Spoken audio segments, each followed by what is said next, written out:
Hello and welcome. I'm your host, Justin Crow, Vice President of Education Programs and Partnerships at Providence. As a reminder, the information provided during this event is for info purposes only. If you have any medical questions, please reach out to your primary care or your healthcare professional.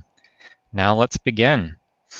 So joining me today in this live event is Shanika Dale, personal counselor at Providence High School in Burbank, and two Providence High School students, Ava Tibbs and Elise Sanchez. Welcome to all of you.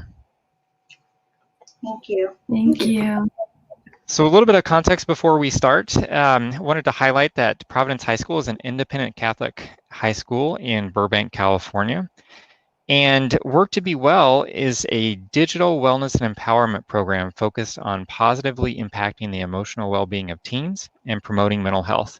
And the tie between those two is the folks on the call today with us have been able to create two curriculum modules for Work2BeWell. So when you go to the Work2BeWell site, you can find free curriculum and various programs and tools that can be used to help educate teens about mental health and wellness. And our goal really overall for Work2BeWell is to bridge the conversation around some of these difficult topics and to partner with experts to provide access to credible resources, including crisis lines, clinical experts, and other educational resources. So with that, why don't we go ahead and get started? So Shanika, I'm going to start with you. Can you tell us a little bit about your role at Providence High School and what motivated you to get involved in this curriculum for the 2020-2021 school year?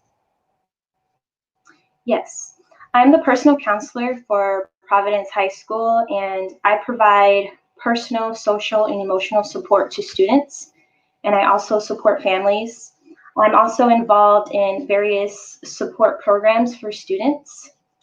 I would say before the pandemic, before we went bold online, we were aware of what our students needed, what our families needed, and we were still learning through that process. And during the pandemic, we were able to, I would say, gain knowledge of a deeper level of the needs of our students and families. The circumstances are unfortunate, being in a pandemic, being in a national protest, but we are grateful for the knowledge that we did learn. And so with that information, we felt the need to respond. And now that we have that deeper understanding, I feel honored to work with our assistant head of school, Allison Castro, and while we're partnering with Work2BeWell to develop the curriculum that is much needed during these times. Oh, that's fantastic. So tell us a little bit about the two modules that you're working on. And why do you think these particular curriculum modules are so critical for students at this time? I think you referenced it a little bit, but. Yes. So the first module I'll talk about is structural racism and intergenerational trauma. This module focuses on educating students on what structural racism is, how intergenerational trauma is related to that, and it will allow students to explore their own racial identity, especially given what's happening in our society right now. The second module is critical conversations, and it focuses on equipping students with effective tools on communicating more successfully through those really hard conversations. And we like to call them, having a heart-to-heart. So our goal is to provide those tools so that they can have successful heart-to-heart conversations with their peers, their parents, families, and other people. I would say the curriculum is vital right now. Our students definitely need the support and the tools going forward, especially what we're experiencing right now. We think that the social skills are essential and that what they learn now, they can take into their adult life and implement it there. And I just want to add that the curriculum, as we're working on it, with Work2BeWell, it will be available for free. Shanika, you're cutting out a little bit. This is one of the challenges in the pandemic with bandwidth. but I think maybe you were saying it'll be available in October. Is that correct on the Work2BeWell site? Yes, we're working on it the next couple of months, and it will be available for free for students and schools on the Work2BeWell website. Well, that's great. I mean, it seems like really timely topics. So what information and skills do we want students to walk away with? What's the anticipated impact from your perspective? So with structural racism and intergenerational trauma, we are hoping that they can truly explore their own racial identity. This will allow them to learn, become more aware of the conscious and unconscious systems that are in place that reinforce injustice, that reinforce racism for racial groups. And with their racial identity, they can learn more about themselves, how they have become to be who they are, and to understand how others have come to be who they are. Um, we're also hoping that they become agents of change. So when they're exploring, having that exploration of their racial identity and that self-reflection, they can decide, how will I go out in the world and make a difference? What will I participate in that will make a positive change? They can make those personal decisions on how they will interrupt racism. And with critical conversations, the goal is for them to become effective communicators. We believe that that is very important for students, the social skill to carry on into their adult life. And we believe that social skills have a direct impact on their self-esteem and their mental health. Well, that's great. Thank you. Ava, let's talk a little bit about the critical conversations curriculum. What's the link between that and the student's mental health from your perspective? Well, things like structural racism is the foundational trauma of this country. And we have to be able to, first of all, identify that. There's been a lot of pain for Black students, Black people in general, or people of color in general, actually. And we have to understand that, it actually goes both ways. There could be a lot of guilt that hasn't been addressed for white people. And we have to understand the way our society works, the way it distributes reward, punishment, wealth, economic status, and how it affects people of color or minorities. So understanding things like that and being able to have conversations with each other might help us to better understand how to move forward in our lives. Yeah, that makes a lot of sense. I mean, it feels like this is a topic that can be difficult to talk about as well, for a variety of reasons, and so having some tools around how to have a critical conversation could be really important for folks as well. Right. And as a student of color, it makes you feel unimportant or almost like you're nothing when you spend your whole school life learning about or glorifying even people like Christopher Columbus and ignoring injustices that people of color have to face their whole lives. Well, thank you. Elise, what's your perspective on the critical conversations curriculum? I would say that when having critical conversations, for a lot of students and just for people in general, it's hard to figure out how to start those critical conversations.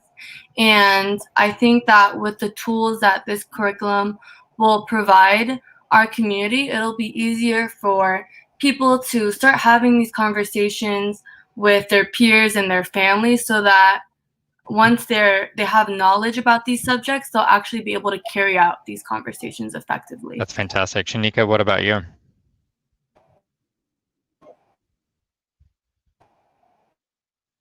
Shanika, can you hear us? Oh, I think Shanika may have dropped off. Well, why don't we go to the next question? So, Elise, I'll start with you this time.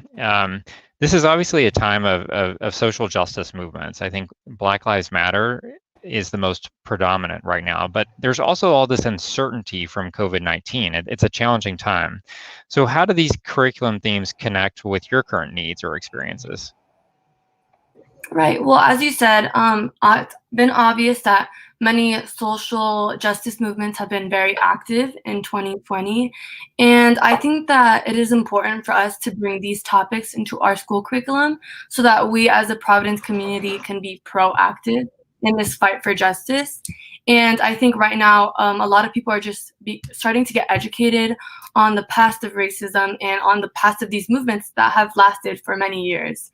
And I think that in relation to COVID-19, I would say that many people need to be educated about COVID-19 too and realize the risk that going out has on them and on people around them. So I think that this curriculum not only educates people about movements like Black Lives Matter and pandemics like COVID-19, but it also allows us to be proactive in executing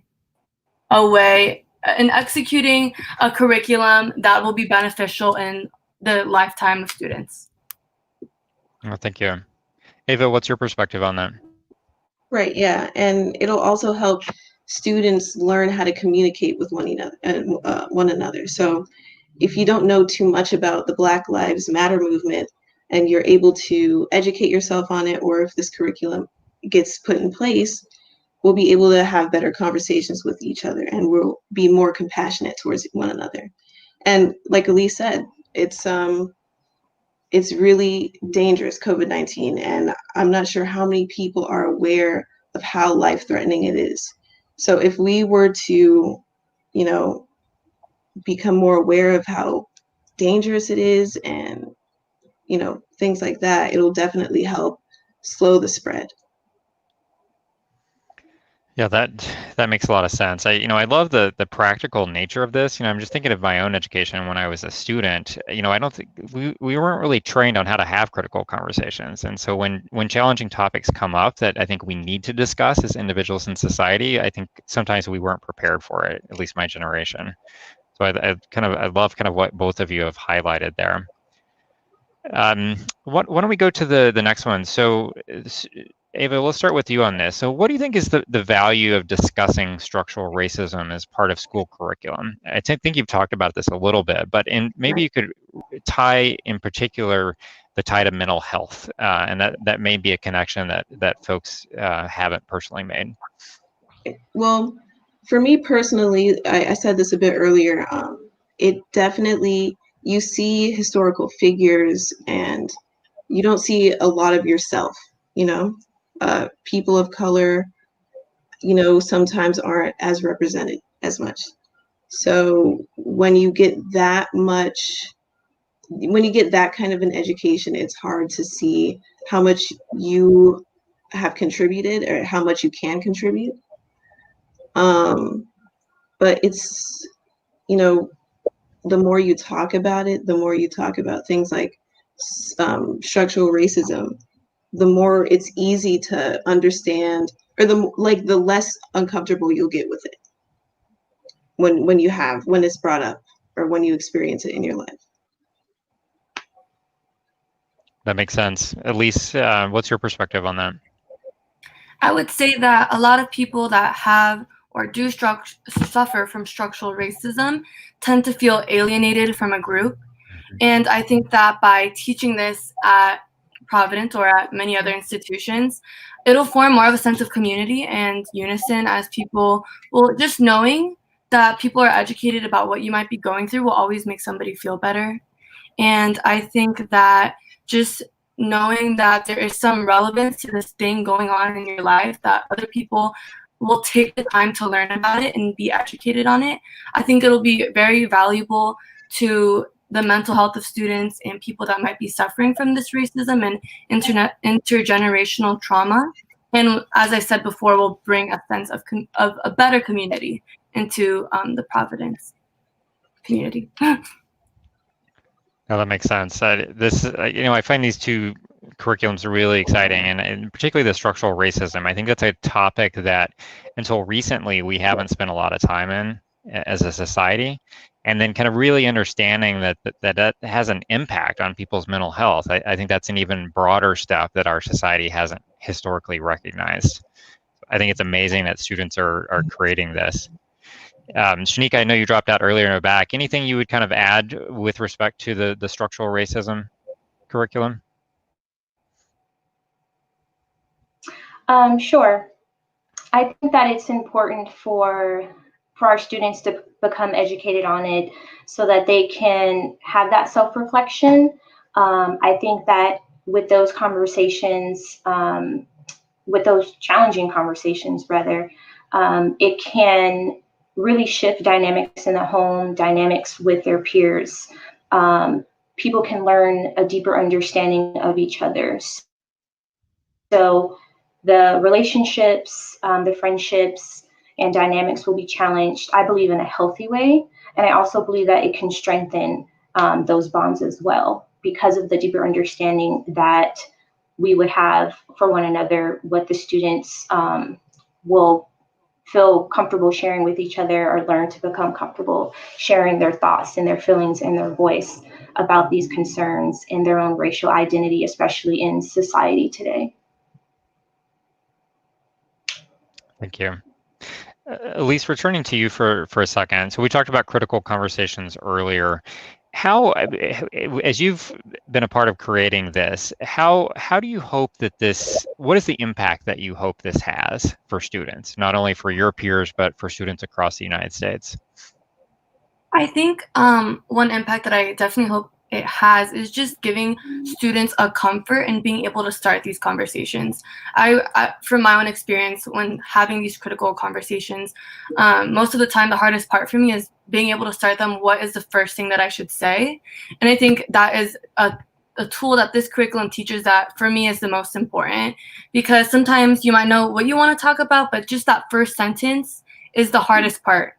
So I think that that specific tool is the part that will have the biggest impact on students in having these conversations. That's a really good call out. I think you're absolutely right. That the first sentence you say is often the hardest and the most challenging. Exactly. Ava, from your perspective, like what do you hope the impact of critical conversations will be? I think once we're able to start having these conversations with each other in school, it'll allow us to have these conversations at home or with other friends that don't go to the same school as us. And you can carry that on throughout your entire life, and you can let that help you make decisions in your life. I just think that conversations are the start. And like Elise said, sometimes it's really hard to start those conversations. So once we can get it started, it'll just snowball. That's great. Thank you. This is so important in our society where I think as a society, we're having trouble talking with each other. There's so much disagreement right now, and the basic ability to have a conversation is honestly challenging. So it's a very relevant time. So Shanika, let's turn back to you for a second. How would you encourage teens that are facing critical conversations today at home or with their peers? What words of wisdom would you give them? So our upcoming curriculum strongly encourages our students to prepare for those really hard conversations. And a guide will be provided in the curriculum. And preparing looks like taking the time to really think about what it is that you need to communicate, what your needs are, what you're hoping the outcome is, thinking about when and where to have this conversation with the person that you need to talk to, what it looks like to go forward after that conversation. You know, that could be setting goals or coming to an agreement. And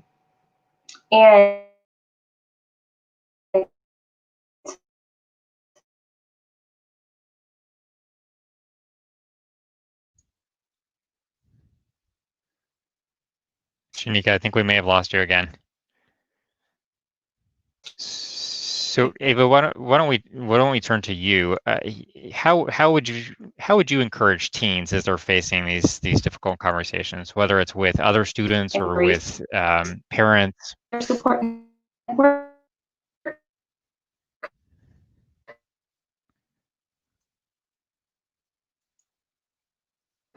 I think Shanika, you cut So out. this So is something.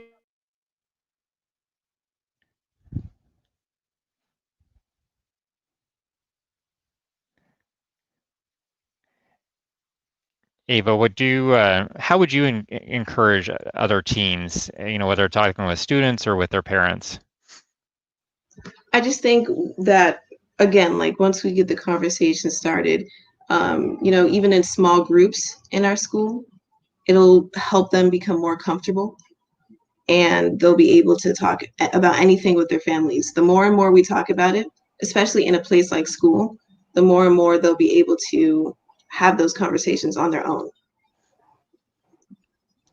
Yeah, I think that makes sense. Elise, anything you would add?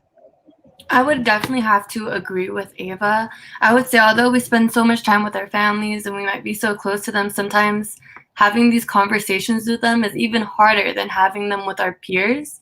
So I think being able to start these conversations in school will give us the tools that we need to have these conversations with our Right. families. And there's a lot of teens that have a lot of different views than their parents. So it might be harder for them to have these conversations, but maybe this will help, hopefully.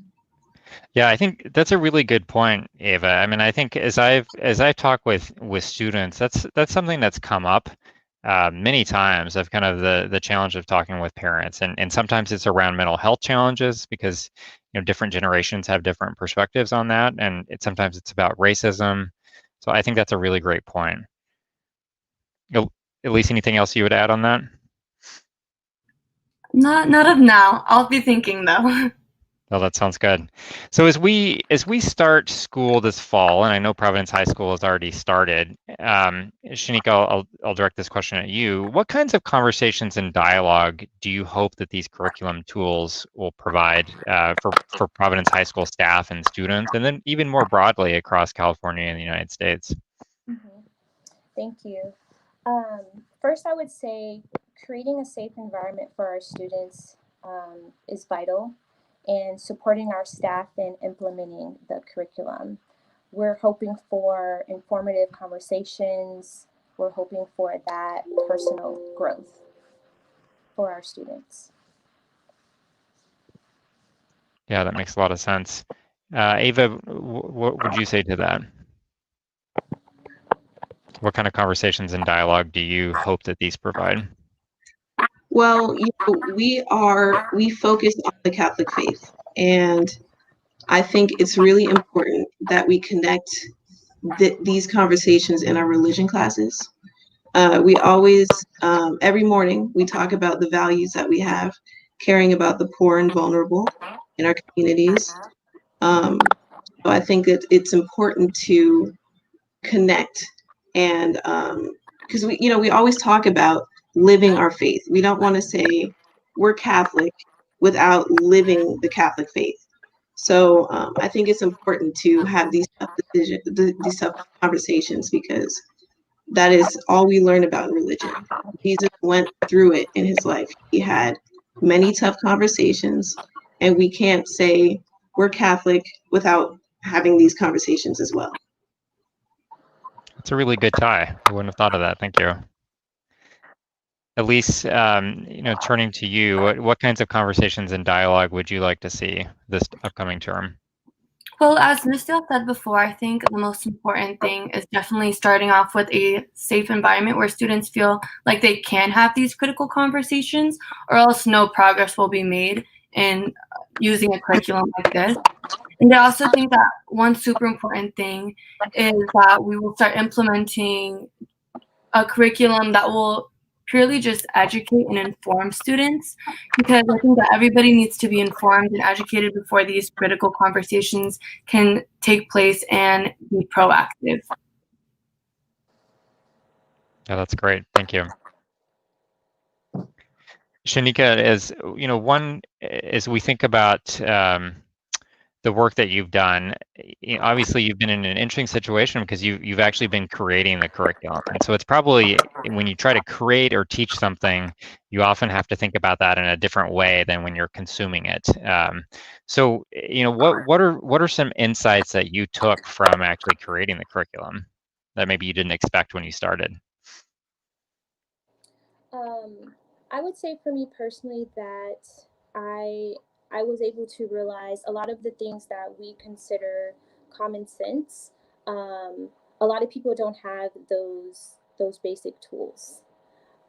So looking into the curriculum for what does it look like to have a successful conversation, just realizing so many different helpful and productive ideas to help people really ground themselves and go forward in confidence with those really hard conversations. I was pleasantly surprised to see how much information is out there and how many resources are available. So I really feel like we're able to pull from a lot of amazing resources with the module for critical conversations. And with structural racism and intergenerational trauma, again, there's so much information out there. And I was able to learn a lot about my own racial identity just reading about the topics and pouring or pulling information from there into the curriculum. That's great. Thank you. One final question. So for Ava and Elise, so obviously you've created this curriculum in Providence High School in California. I mean, do you see this? And you mentioned, Ava, that this is obviously an independent Catholic high school. So do you see this as applicable to students across the United States? Whether you're in LA or in a rural area or wherever you are. Of course. Yes, of course. Everything that's happening in this country affects all of us in one way or another. And all the history in this country is our shared history. So it's important to remember that and understand that you can't forget that.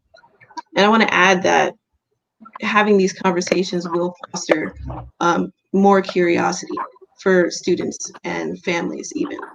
Once we start having conversations, maybe people will want to go off on their own and look up more information on whatever they've learned and share that with others. So the more we continue that, the more people will learn.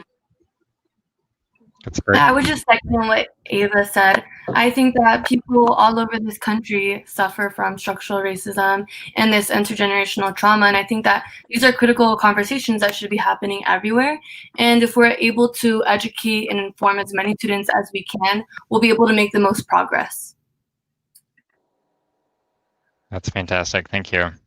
I think just listening to both of you, it's so encouraging. Someone who's in the workforce today, that you are the generation coming forward and that you are going to be agents of change that are going to take us, I think, socially to a place that we want to be, that maybe we're not there yet. So I hope folks that are watching this on Facebook feel encouraged, because I certainly feel encouraged talking with you. So I think we're almost out of time. So I just want to thank all of you for joining us today. And I want to thank everyone for listening and sending in your questions. To learn more about our initiatives and our programs and the services that we have going on, or even if you're looking for medical advice, please visit providence.org. And to make sure you follow us on social media at Providence for Twitter and Providence Health System on LinkedIn and Facebook and Instagram. And for curriculum, so this curriculum will be available in October, but you can find existing free curriculum and tools on work2bewell.org. And you can also find information about Providence High School by looking at Providence High School in Burbank, California. So thank all of you for taking the time to join us today. I appreciate it. Have a wonderful day. Thank you.